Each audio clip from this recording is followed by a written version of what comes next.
So I'm knitting a hat from the top down, crown down.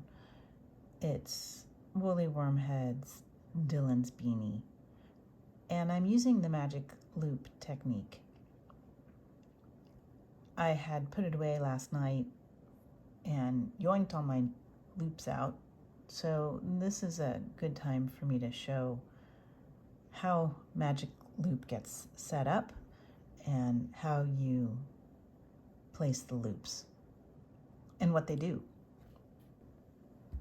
Magic loop is basically treating a circular needle as if it was a set of DPNs. So one thing to realize is you can have as many stitches on a stretch of cable as you want, just like with DPNs. You can have as many stitches as you want on a specific needle.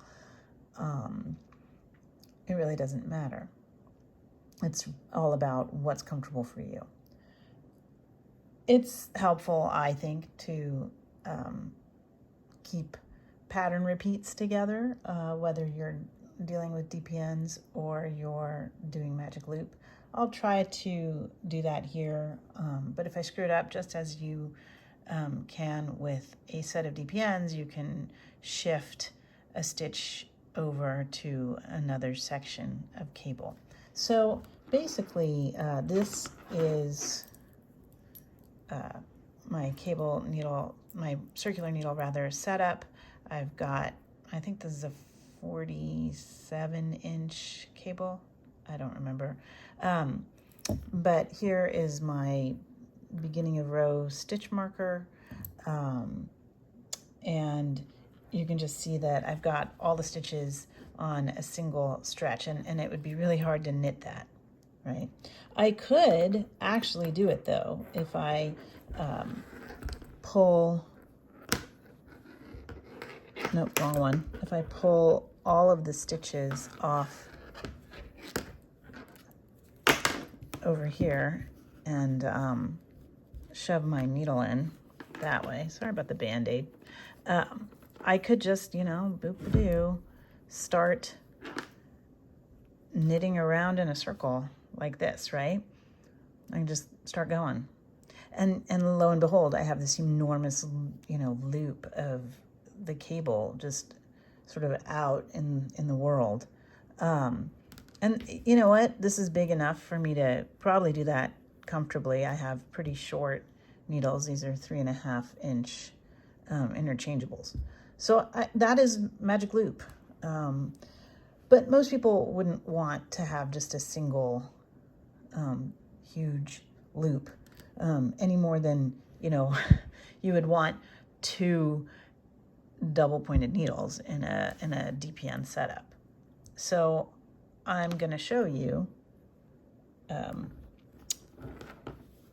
what you do. And it's very simple. You're just going to pick a spot and yoink out more loop. And I'm actually looking kind of closely, and it sort of looks like an end of a pattern repeat is here. So I'm securing the needle here with my thumb down here so that I don't make the mistake of yanking my needle out of its stitches. And I'm just going to pull out a loop of cable, doop-a-doo, and lo and behold, I have 2 loops now, right? So this would be like, if these were double-pointed needles, this would be maybe 1 needle, and this whole thing over here would be a second double-pointed needle. But again, that's not all that comfortable to knit. Most people, when they're using double-pointed needles, use it, 4 needles, 1 to be the working needle and 3 to hold it. So I'm gonna find another area. I'm gonna yank a loop out. Now I'm choosing to yank them out where the pattern repeats go, but I don't have to do that. I can do whatever I wanted. So there we go. Now, hopefully you can see that. There are 2 loops, 1 here and 1 here. And guess what? This guy over here counts as a 3rd loop. And suddenly I'm basically knitting kind of a triangle. Like 1 DPN, another DPN, and a third DPN. Now it so happens that this section here is a lot more stitches than, let's say, this section or this section. So if I wanted to even this out, maybe I would just pull out a loop here. Well, you know, sometime soon. There we go. And I'm actually going to let the cable pull back in like this. So it's like I'm almost in the middle of a double pointed needle. And lo and behold, if I back this all the way out, suddenly I'm like ready to knit. Look at that. And so here we go. I have, it's like I have 3 needles here, or 4 rather. 1, 2, 3, 4. And you know, I'll go around knitting like that, and I have 2 pattern repeats, 1 here, 1 here, 2 pattern repeats, 1 here, 1 here, 2 pattern repeats, 1 here, and 1 here. So it's evenly divided. I don't need to do that though. I could be completely lopsided and it really would not matter. I guess that's what's magic about Magic Loop. I always thought that was a silly name. It's just loops. But you could put these loops anywhere you wanted. And if you find that, like with double pointed needles, you wind up laddering at the gap, then you periodically shift where that is in the same way that you would do a double pointed needle. You know, maybe you'll pull it out, you know, over here for a few rows, and you take up the slack here and you just pull it out through here and knit a few rows like that, and then maybe go back. I don't know, but that's it. And you know, you basically are taking up enough slack in your loops that your needles are in ready to knit position. And if you are finding that you have, you know, when you get over here and you're like, oh my goodness, what do I do? You know, you knit all the way through there. Well, you're gonna just tug around until you have redistributed the loops again. Maybe I'll show that. Hang on.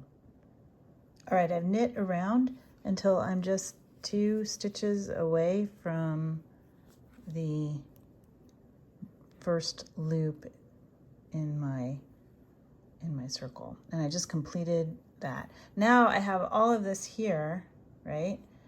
And this is too short. I really need this needle to go to be in, you know, I'm sorry, I'm pulling that away out of view, but I need this needle to be sort of pulled up into these stitches here so that I can start knitting again. So guess what? I'm going to come over here and I'm just going to yank on this until this loop over here, the next loop, yank on it until this needle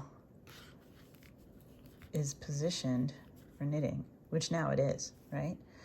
But look, I got this enormous loop here, and this, I don't want to keep knitting with this. I want there to be a loop here. So I'm going to actually take up the slack from this needle by pulling here, right? Now I have a big loop on the other one. And then I'm going to yank this out, whoop,